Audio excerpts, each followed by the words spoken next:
Huawei est devenu le deuxième mondial de smartphones devant Apple qui est maintenant en troisième position.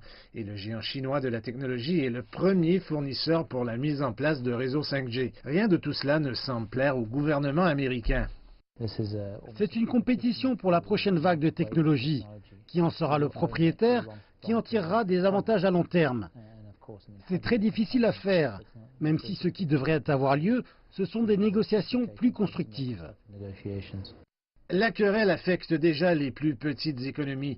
La Banque centrale d'Afrique du Sud a mis en garde contre de graves conséquences pour le pays si les choses devaient s'aggraver. L'Afrique est l'un des marchés les plus importants pour les téléphones de Huawei.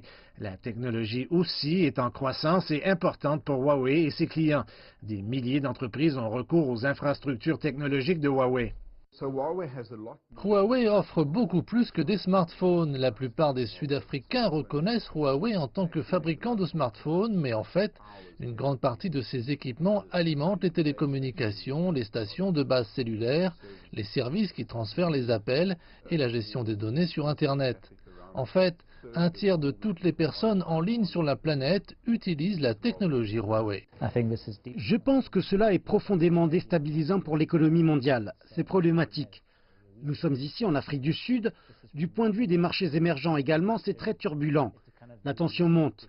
On a l'impression que les paramètres d'investissement dans lesquels le comportement des prix réagit au changement s'opposent aux risques dans l'économie mondiale.